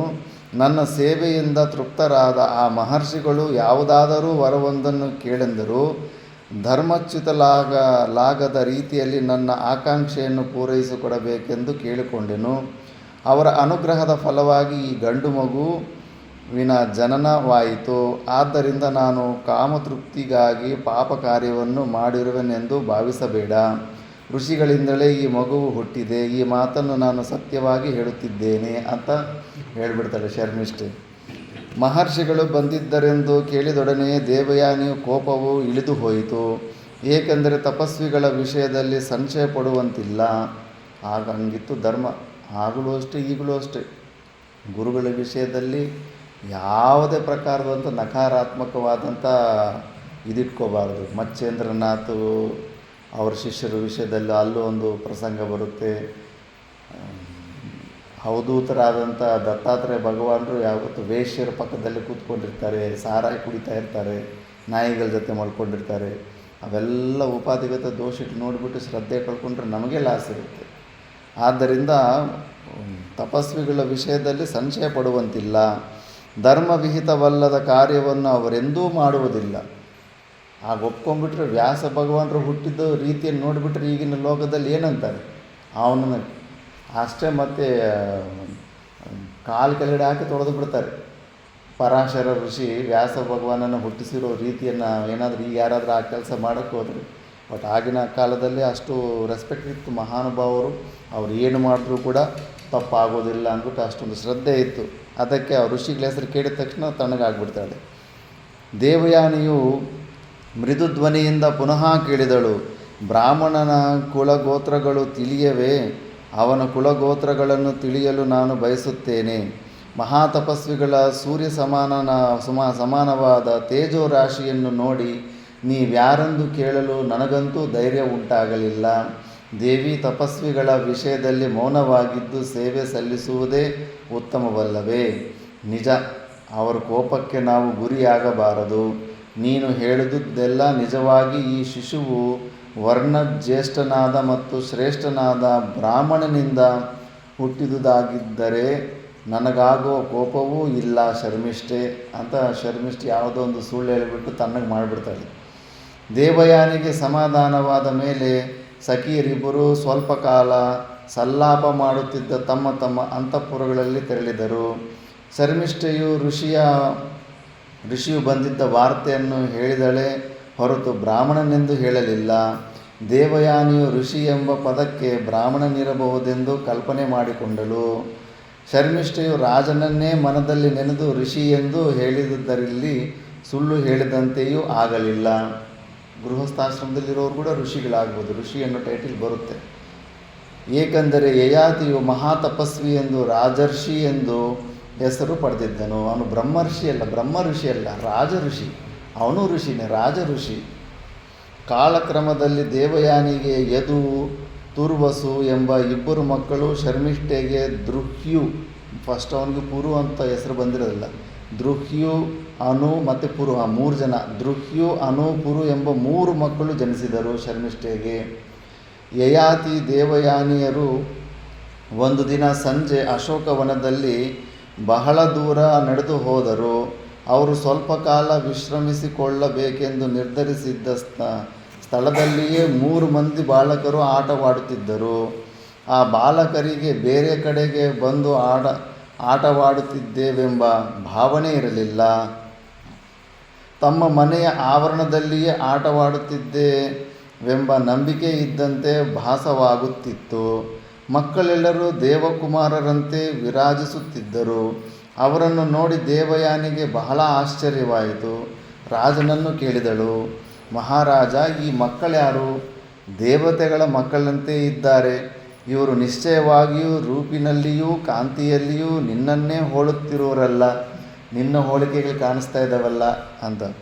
ಅವಳು ಮಕ್ಕಳ ಸಮೀಪಕ್ಕೆ ಓಡಿ ಹೋಗಿ ಪ್ರಶ್ನಿಸಿದಳು, ಮಕ್ಕಳೇ, ನಿಮ್ಮ ನಾಮಧೇಯಗಳೇನು? ನಿಮ್ಮ ವಂಶವು ಯಾವುದು? ನಿಮ್ಮ ತಂದೆ ತಾಯಿಗಳ್ಯಾರು?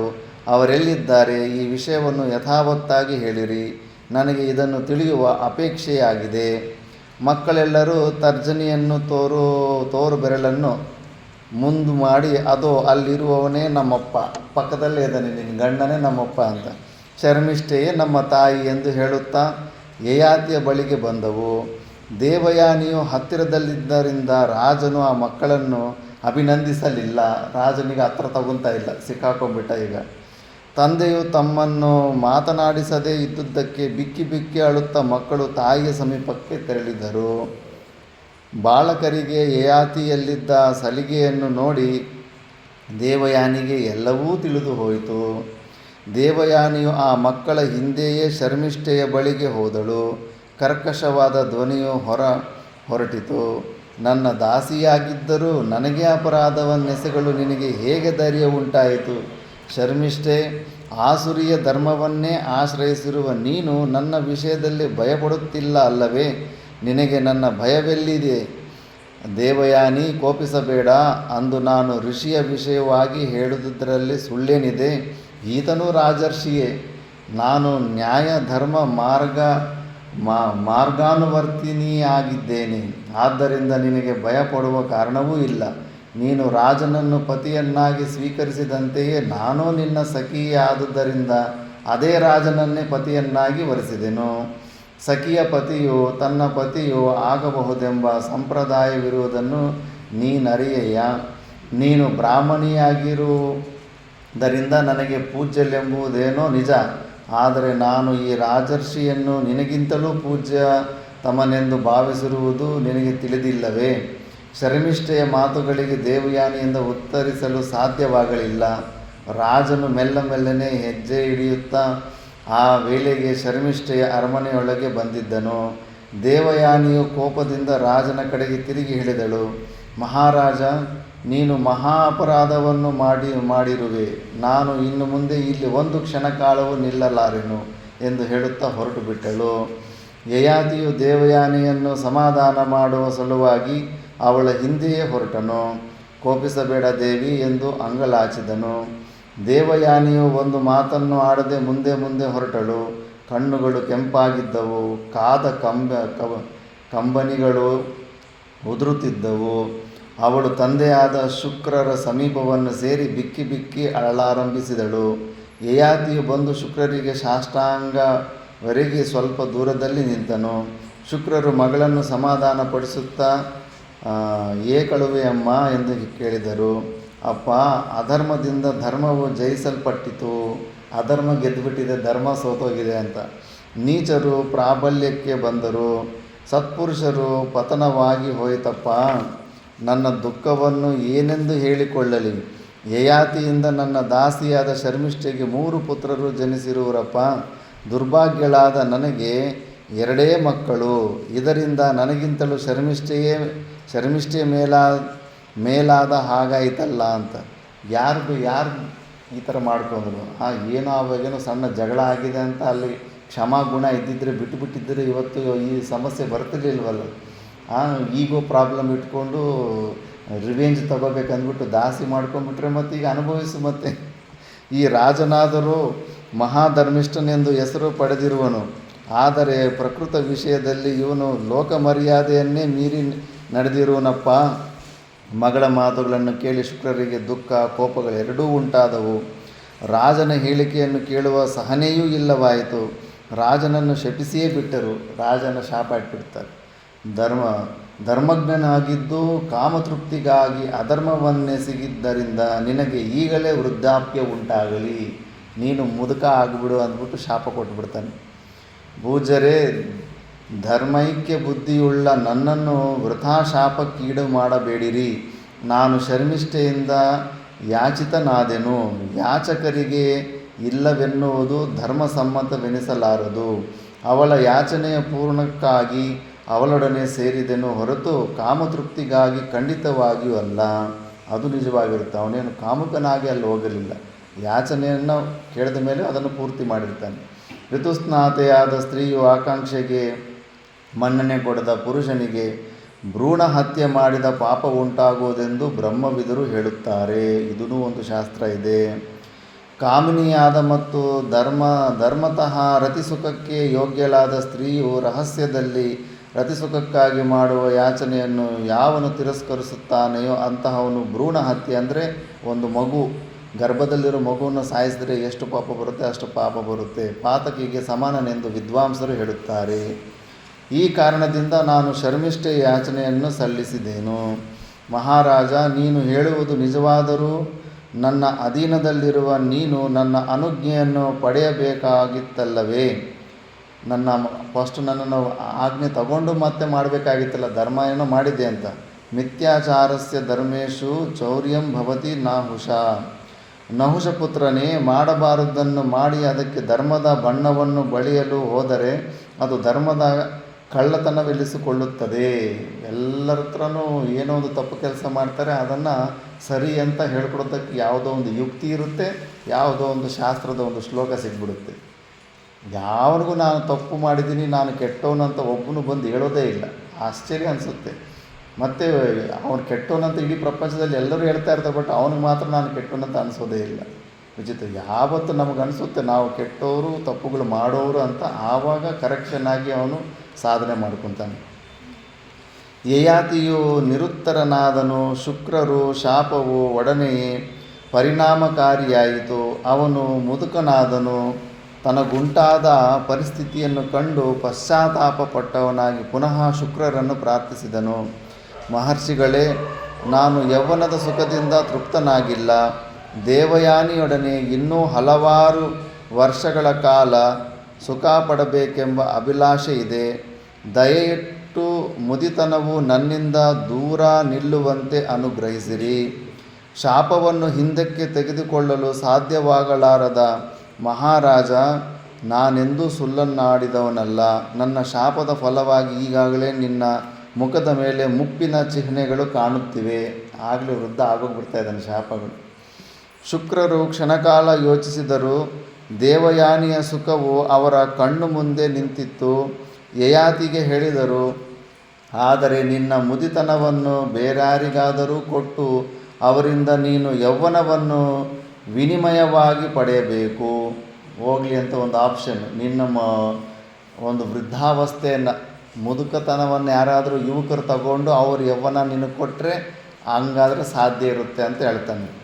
ದುಃಖದಲ್ಲಿಯೇ ಸುಖವು ಇರುವುದೆಂದರೆ ಇದೇ ಅಲ್ಲವೇ? ಯಯಾತಿಯು ಪ್ರಾರ್ಥಿಸಿದನು. ಪೂಜ್ಯರೇ, ತಮ್ಮ ಅನುಗ್ರಹಕ್ಕೆ ನಾನು ಕೃತಜ್ಞನಾಗಿರುವೆನು. ನನ್ನ ಮಕ್ಕಳಲ್ಲಿ ಯಾರು ನನ್ನ ವೃದ್ಧಾಪ್ಯವನ್ನು ತೆಗೆದುಕೊಂಡು ತಮ್ಮ ಯೌವನವನ್ನು ಕೊಡುತ್ತಾರೆಯೋ ಅವರಿಗೆ ನನ್ನ ರಾಜ್ಯ ಕೋಶಾದಿಗಳು ಸಲ್ಲುವಂತೆ ಅನುಗ್ರಹ ಮಾಡಿರಿ. ಮತ್ತು ಆತನೇ ಧರ್ಮಾತ್ಮನೆಂದು ಲೋಕ ಪ್ರಸಿದ್ಧನಾಗಲಿ. ಅವನಿಗೆ ಗೊತ್ತು, ಸುಮ್ಮನೆ ಕೊಡೋದಿಲ್ಲ ಯಾರು, ಮಕ್ಕಳು ಸ್ವಂತ ಮಕ್ಕಳಾದರೂ ಕೂಡ ಯೌವನನ ಯಾರು ಕೊಡ್ತಾರಂತ. ಅದಕ್ಕೆ ರಾಜ್ಯ, ಯಾರು ಯೌವನವನ್ನು ಕೊಡ್ತಾರೋ ಅವನಿಗೆ ರಾಜ್ಯನೂ ಕೊಟ್ಬಿಟ್ಟು ಮತ್ತು ಕಂಪ್ಲೀಟು ದುಡ್ಡೆಲ್ಲ ಕಂಪ್ಲೀಟೆಲ್ಲ ಅವ್ರಿಗೆ ಕೊಟ್ಬಿಡ್ತೀನಿ ಅಂತ ಪ್ರತಿಜ್ಞೆ ಮಾಡ್ತಾನೆ. ಆದರೂ ಕೂಡ ಯಾವ ಮಗನೂ ಮುಂದೆ ಬರೋದಿಲ್ಲ. ಒಬ್ಬ ಪುರು ಬರ್ತಾನೆ, ಮಹಾರಾಜ ನನ್ನನ್ನು ಸ್ಮರಿಸಿ ನೀನು ನಿನ್ನ ವೃದ್ಧಾಪ್ಯವನ್ನು ಯಾರಿಗೆ ಬೇಕಾದರೂ ಕೊಡಲು ಸಾಧ್ಯವಾಗುವುದು. ಅಲ್ಲದೆ ನಿನ್ನ ಇಚ್ಛೆಯಂತೆ ತನ್ನ ಯೌವನವನ್ನು ನಿನಗೆ ಕೊಡುವ ಮಗನೇ ಮುಂದೆ ಈ ರಾಜ್ಯದ ಉತ್ತರಾಧಿಕಾರಿಯಾಗಿ ಕೀರ್ತಿವಂತನಾಗಿ ಬಾಳಿ ಆದರ್ಶ ಪುರುಷನಾಗುವನು ಅಂತ ಈ ಥರ ಹೇಳ್ತಿರ್ತಾಳೆ. ಈ ಥರ ಶುಕ್ರಾಚಾರ್ಯ ಹೇಳ್ತಾರೆ. ಮತ್ತು ಜನಮೇಜಯ, ಹೀಗೆ ಯಯಾತಿಯು ವೃದ್ಧಾಪ್ಯವನ್ನು ಹೊಂದಿ ತನ್ನ ಪಟ್ಟಣಕ್ಕೆ ಹಿಂದಿರುಗಿದನು. ಒಂದು ದಿನ ಜ್ಯೇಷ್ಠನೂ ಶ್ರೇಷ್ಠನೂ ಆದ ಯದುವೆಂಬ ಮಗನನ್ನು ಕರೆದು ಹಿಡಿದನು. ಯದುವಂಶ ಅನ್ನೋದು ಈ ಯದುವಿಂದನೇ ಸ್ಟಾರ್ಟ್ ಆಗುತ್ತೆ. ಯದುವನ್ನು ಕರೀತಾನೆ. ಮಗು, ಶುಕ್ರರು ಶಾಪದಿಂದ ನನಗೆ ವೃದ್ಧಾಪ್ಯ ಉಂಟಾಗಿದೆ. ಇದಕ್ಕೆ ಸೂಚಕವಾಗಿ ಮೈಯೆಲ್ಲ ಸುಕ್ಕಿ ಕೂದಲುಗಳೆಲ್ಲವೂ ನರೆತು ಹೋಗಿವೆ. ಆದರೆ ಯೌವನದ ಸುಖೋಪಭೋಗಗಳಲ್ಲಿ ನಾನಿನ್ನೂ ಸಂಪೂರ್ಣವಾಗಿ ತೃಪ್ತಿಯನ್ನು ಹೊಂದಿರುವುದಿಲ್ಲ. ಆದ್ದರಿಂದ ಯದುಕುಮಾರ, ಈ ದುರ್ಬಲವಾದ ವೃದ್ಧಾಪ್ಯದೊಡನೆ ನನ್ನ ದೋಷಗಳನ್ನು ತೆಗೆದುಕೊಂಡು ನನಗೆ ನಿನ್ನ ಯೌವನವನ್ನು ಕೊಡುವೆಯಾ? 1,000 ವರ್ಷಗಳು ಕಳೆದ ನಂತರ ನಿನ್ನ ಯೌವನವನ್ನು ಪುನಃ ನಿನಗೆ ಕೊಟ್ಟು ವೃದ್ಧಾಪ್ಯವನ್ನು ದೋಷದೊಡನೆ ಹಿಂದಕ್ಕೆ ತೆಗೆದುಕೊಳ್ಳುವೆನು. 1 ವರ್ಷ ಕೊಡು ನಿನ್ನ ಯೌವನ, ಮತ್ತೆ ನಿನಗೆ ವಾಪಸ್ ಕೊಟ್ಟುಬಿಡ್ತೀನಿ ಅಂತ ಕೂಡ ಹೇಳ್ತಾನೆ. ಯದು ಹೇಳುತ್ತಾನೆ, ಅಪ್ಪ, ಮುದಿತನದಲ್ಲಿ ಅನೇಕ ವಿಧವಾದ ಲೋಪದೋಷಗಳಿವೆ. ಮತ್ತು ಅಷ್ಟೇ, ಮತ್ತು ವಯಸ್ಸಾದ ಮೇಲೆ ಸುಮ್ಮನೆ ಅಷ್ಟೇ ಏನೋ ಬದುಕಬೇಕಂತ ಏನು ಎಂಜಾಯ್ಮೆಂಟೇ ಇರಲ್ಲ.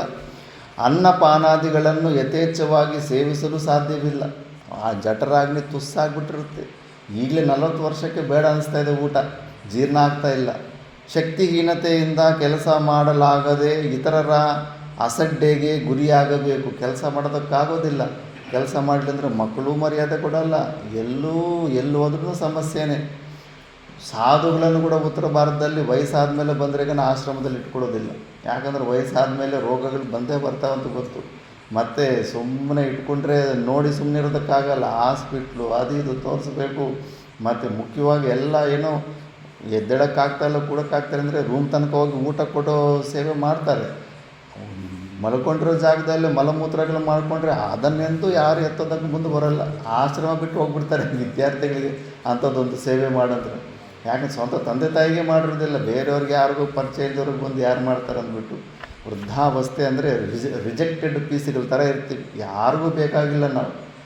ಅಷ್ಟೋ ಇಷ್ಟೋ ಯಾರಾದರೂ ವಯಸ್ಸಾಗಿರೋರಿಗೆ ಮರ್ಯಾದೆ ಕೊಡ್ತಾ ಇದ್ದಾರೆ ಅಂದ್ರೆ ಇಲ್ಲ, ಅವ್ರ ಹತ್ರ ಏನಾದರೂ ಆಸ್ತಿ ಇರಬೇಕು, ಅಧಿಕಾರ ಇರಬೇಕು. ಯಾರೋ ಕೆಲವರು ಸ್ವಲ್ಪ ಪುಣ್ಯಾತ್ಮರು, ಸ್ವಲ್ಪ ಧರ್ಮ ಇರೋರು ಸ್ವಲ್ಪ ಅಲ್ಲಿ ಇದು ಮಾಡ್ತಾ ಇರ್ಬೋದಷ್ಟೇ. ಇಲ್ಲ ಅಂದರೆ ರಿಜೆಕ್ಟೆಡ್ ಪೀಸ್ಗಳ ಥರನೇ ಇರ್ತೀವಿ.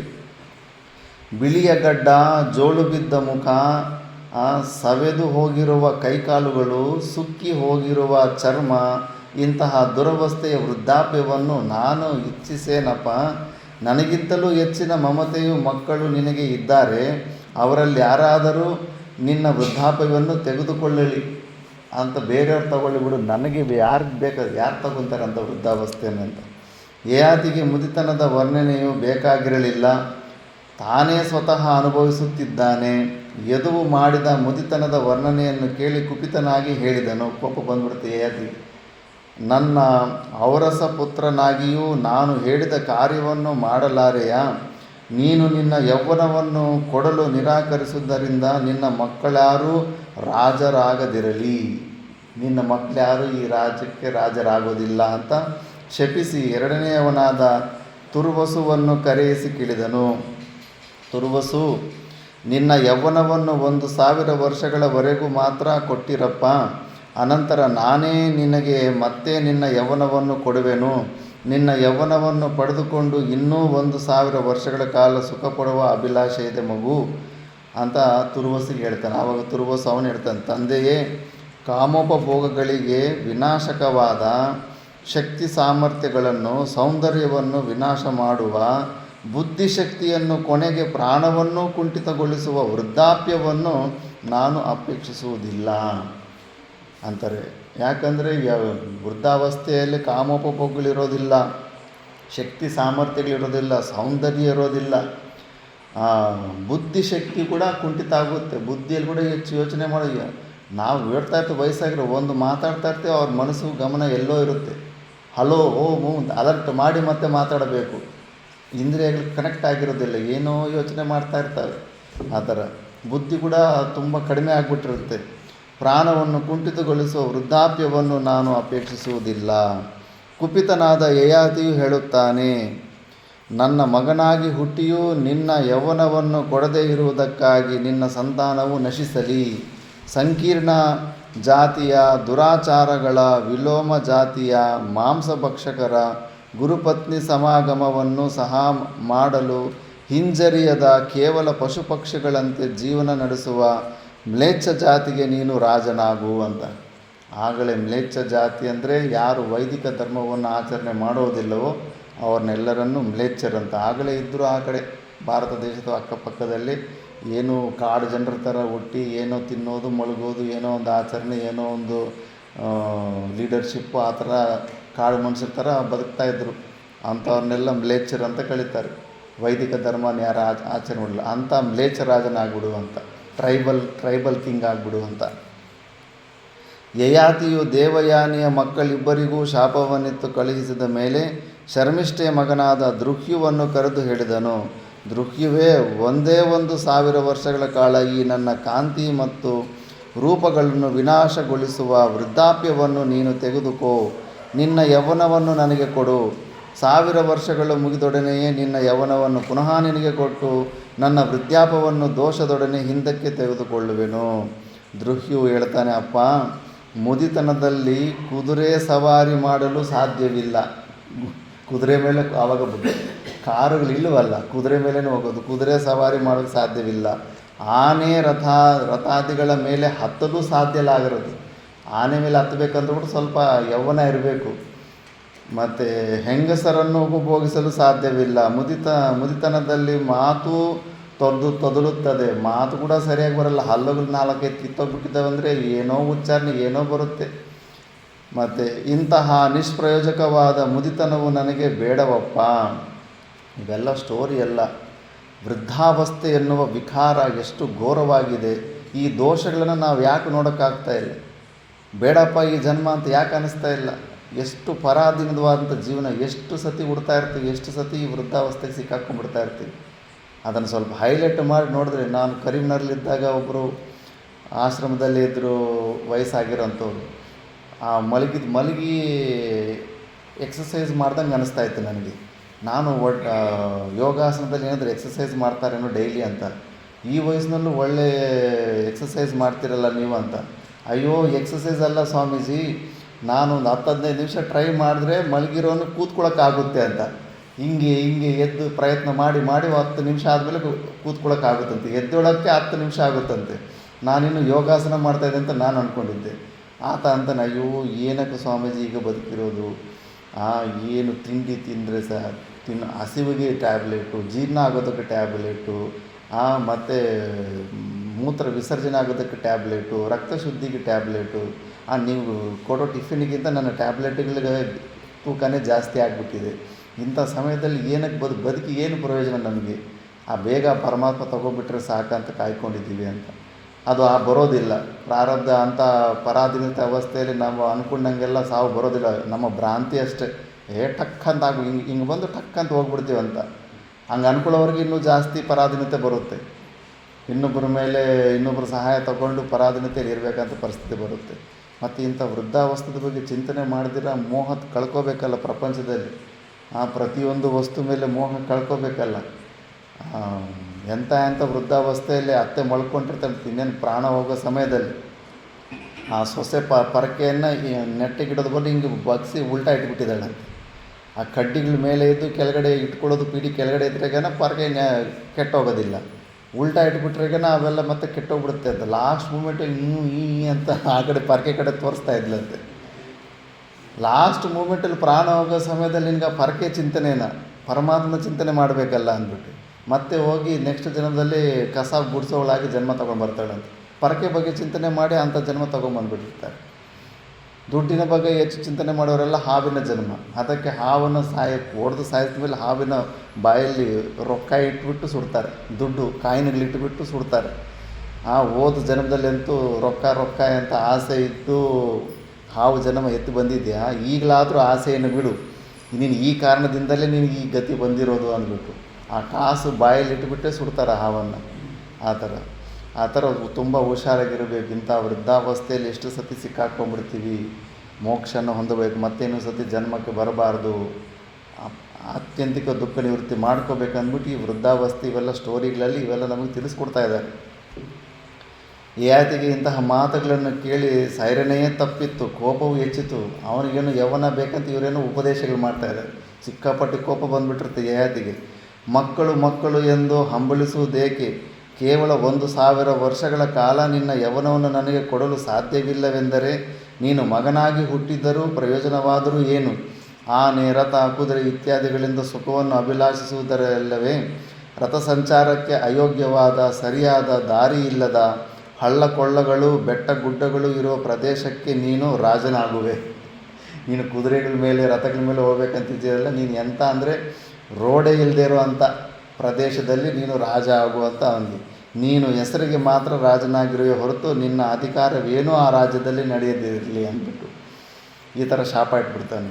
ಅನಂತರ ಯಯಾತಿಯ ಅನುವನ್ನು ಕರೆದು ಹೇಳಿದನು, ಕುಮಾರ, ಅನು ಎಂಬ ಹೆಸರು ಮಗ. ಕುಮಾರ, ಕೇವಲ 100 ವರ್ಷಗಳು ಕಾಲ ನನ್ನ ಮುದಿತನವನ್ನು ನನ್ನ ಪಾಪದೊಡನೆ ತೆಗೆದುಕೊಂಡು ನಿನ್ನ ಯೌವನವನ್ನು ನನಗೆ ಕೊಡು. ಅವಧಿ ಕಳೆದ ದಿನವೇ ನಿನಗೆ ನಿನ್ನ ಯೌವನವನ್ನು ಕೊಟ್ಟು ಬಿಡುತ್ತೇನೆ ಅಂತ.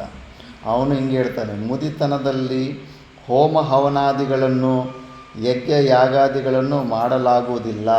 ಕೂಡೋದಕ್ಕೆ ಆಗೋದಿಲ್ಲ, 40 ನಿಮಿಷ ಹೆಂಗೆ ಕೂಡೋದಕ್ಕಾಗುತ್ತೆ? ಮೆಟ್ಲತ್ತೋದು ಕಷ್ಟ ಆಗುತ್ತೆ.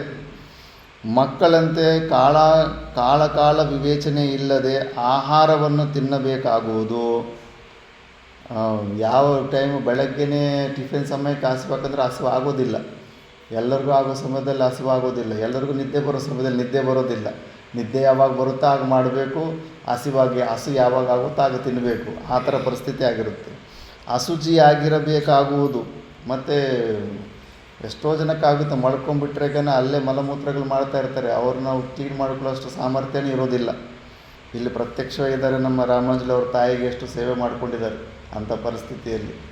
ಅಶುಚಿಯಾಗಿರಬೇಕಾಗುವುದು, ಆದ್ದರಿಂದ ನಾನು ಮುಪ್ಪನ್ನು ಅಪೇಕ್ಷಿಸುವುದಿಲ್ಲ, ಅಂಥ ವೃದ್ಧಾವಸ್ಥೆ ನನಗೆ ಬೇಡ ಅಂದ್ಬಿಡ್ತಾನೆ. ನೀನು ನನ್ನ ಮಗನಾದರೂ ನಾನು ಕೇಳಿದ ಯೌವನವನ್ನು ನೀನು ಕೊಡದೆ ಮುದಿತನದ ವಿಷಯದಲ್ಲಿ ದೋಷವನ್ನೆನಿಸುತ್ತಿರುವ ನಿನ್ನನ್ನು ಈಗಲೇ ವೃದ್ಧಾಪವು ಆವರಿಸಲಿ ಅಂತ. ಆ ಮಗನಿಗೆ ನೀನು ಈಗಲೇ ವೃದ್ಧ ಆಗಿಬಿಡು ಅಂದ್ಬಿಟ್ಟು ಆವರಿಸಲಿ. ನಿನ್ನ ಮಕ್ಕಳೆಲ್ಲರೂ ಯೌವನಕ್ಕೆ ಕಾಲಿಟ್ಟೊಡನೆಯೇ ಸತ್ತು ಹೋಗಲಿ.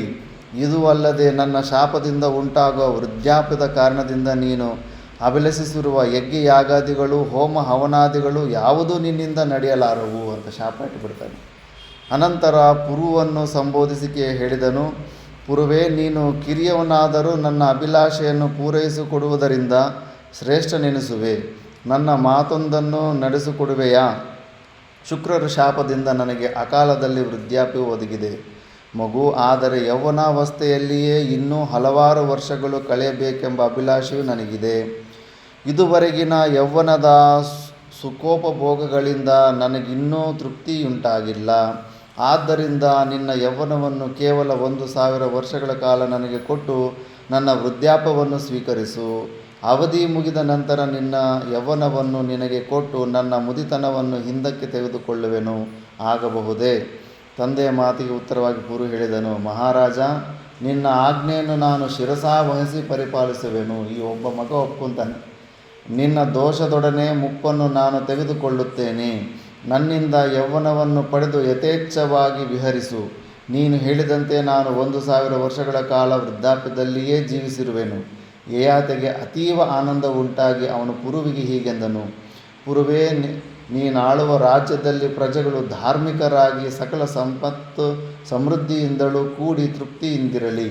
ನಿನ್ನ ಸಂತತಿಯೇ ಸರ್ವ ಸಮೃದ್ಧಿಯಿಂದ ಕೂಡಿ ರಾಜ್ಯ ಪದವಿಯನ್ನು ಅನುಭವಿಸಲಿ ಎಂದು ಹೇಳಿ ಆಶೀರ್ವದಿಸಿ ಶುಕ್ರರನ್ನು ನೆನೆದು ತನ್ನ ವೃದ್ಧಾಪ್ಯವನ್ನು ಪುರುವಿಗೆ ಕೊಟ್ಟು ಅವನ ಯೌವನವನ್ನು ವಿನಿಮಯ ಮಾಡಿಕೊಂಡನು. ಈ ಥರ ಒಬ್ಬ ಮಗ ತಗೊತಾನೆ ಯೌವನನ, ಮತ್ತು ಒಂದು 1000 ವರ್ಷ ಯೌವನನ ತಗೊತಾನೆ. ಇದರಲ್ಲಿ ತುಂಬ ಫೇಮಸ್ ಶ್ಲೋಕ ಒಂದು ಬರುತ್ತೆ, ತೃಪ್ತಿನೇ ಆಗಿರೋದಿಲ್ಲ. ಅಯ್ಯೋ ಏನೋ ಸ್ವಲ್ಪ ಕಾಲ ಎಂಜಾಯ್ ಮಾಡಿದ್ರೆ ತೃಪ್ತಿ ಆಗುತ್ತಂದರೆ ಅವಂತಾರೆ ಇಲ್ಲ, ಈ ಕೋರಿಕೆಗಳು ಇಚ್ಛೆಗಳು ಬೆಂಕಿಯಲ್ಲಿ ತುಪ್ಪ ಹಾಕ್ದಂಗೆ, ನೀನು ಎಷ್ಟು ಹಾಕ್ತಾಯಿದ್ರೆ ಇನ್ನೂ ಅಷ್ಟು ಹೆಚ್ಚು ಆಗ್ತಾ ಇರ್ತವೆ ಹೊರತು ಅವು ಯಾವತ್ತೂ ತೀರೋದಿಲ್ಲ, ಸ್ಯಾಟಿಸ್ಫ್ಯಾಕ್ಷನ್ ಇಲ್ಲ ಅಂದ್ಬಿಟ್ಟಿದ್ದು ಅದು ಫೇಮಸ್ ಶ್ಲೋಕ ಒಂದಿರುತ್ತೆ. ಅದೆಲ್ಲ ಉಪನಿಷತ್ತಲ್ಲೆಲ್ಲ ಬಳಸ್ತಾರೆ ಅದನ್ನು ಈ ಅಧ್ಯಾಯದಲ್ಲಿ. ಅಂದರೆ ಈ ವಿಷಯದಿಂದ ನಾವು ವಿಷಯಗಳ ಮೇಲಿರೋ ಆಸಕ್ತಿನ ತೆಕ್ಕೊಂಬಿಡ್ಬೇಕು. ಅನ್ನಿಸ್ತಾ ಇರುತ್ತೆ ಆ ವಿಷಯ ಬಂದಾಗ, ಆ ಪ್ರಾಪರ್ಟಿ ಬಂದಾಗ, ಆ ದುಡ್ಡು ಬಂದಾಗ ನಾನು ಆನಂದವಾಗಿರ್ತೀನಿ ಅಂತ. ಆ ದುಡ್ಡು ನಿನಗೆ ಆನಂದಕ್ಕಿಂತ ಟೆನ್ಷನ್ ಜಾಸ್ತಿ ಕೊಡ್ತಾ ಇರುತ್ತೆ ಹೆಜ್ಜೆ ಹೆಜ್ಜೆಗೂ. ಅರ್ಥಮನರ್ಥಂ ಭಾವಯ ನಿತ್ಯಂ. ನಾವು ಅಂದ್ಕೊಂತೀವಿ ನಮ್ಮ ಹತ್ರ ಇರೋ ಪ್ರಾಪರ್ಟಿ, ನಮ್ಮ ಹತ್ರ ಇರೋ ದುಡ್ಡು ನಮಗೆ ಆನಂದ ಕೊಡುತ್ತೆ ಅಂತ. ಟೆನ್ಷನ್ ಕೊಟ್ಟು ಇನ್ನೂ ತಲೆ ಕೆಡಿಸ್ಬಿಡ್ತಾ ಇರುತ್ತೆ ನಿಮಗೆ, ನಮ್ಮ ಜೀವನವನ್ನು ಹಾಳು ಮಾಡ್ತಾ ಇರುತ್ತೆ. ಶಾಸ್ತ್ರ ಇರುತ್ತೆ ಅರ್ಥ ಯಾವತ್ತೂ ಅನರ್ಥನೇ ಕೊಡುತ್ತೆ ಹೊರತು ಅದರಿಂದ ನಮಗೆ ಸುಖ ಇಲ್ಲ ಅಂದ್ಬಿಟ್ಟು. ಅದನ್ನೇ ಅಷ್ಟು 1000 ವರ್ಷ ಯೌವನವನ್ನು ಅನುಭವಿಸಿದ್ರೂ ಕೂಡ ಅವನಿಗೆ ಇದು ವೇಸ್ಟು, ಈ ಮಾರ್ಗದಲ್ಲಿ ನಾವು ಯಾವತ್ತೂ ಸಂತುಷ್ಟಿ ಆಗೋದಕ್ಕೆ ಚಾನ್ಸ್ ಇಲ್ಲ ಅಂದ್ಬಿಟ್ಟಿದ್ದನು. ಮಗನಿಗೆ ವಾಪಸ್ ಕೊಟ್ಬಿಟ್ಟು ಆ ಯೌವನವನ್ನು ಮತ್ತೆ ತಪಸ್ಸಿಗೆ ಹೊರಟೋಗ್ಬಿಡ್ತಾನೆ. ಅದು ನೆಕ್ಸ್ಟ್ ಅಧ್ಯಾಯದಲ್ಲಿ ಬರುತ್ತೆ, ಅದು ನೆಕ್ಸ್ಟ್ ಕ್ಲಾಸಲ್ಲಿ ನೋಡೋಣ. ಓಂ ಪೂರ್ಣಮದ ಪೂರ್ಣಮಿದಂ ಪೂರ್ಣಾತ್ ಪೂರ್ಣಮುದಚ್ಯತೆ ಪೂರ್ಣಸ್ಯ ಪೂರ್ಣಮಾದಾಯ ಪೂರ್ಣಮೇವಾವಶಿಷ್ಯತೆ. ಓಂ ಶಾಂತಿ ಶಾಂತಿ ಶಾಂತಿ.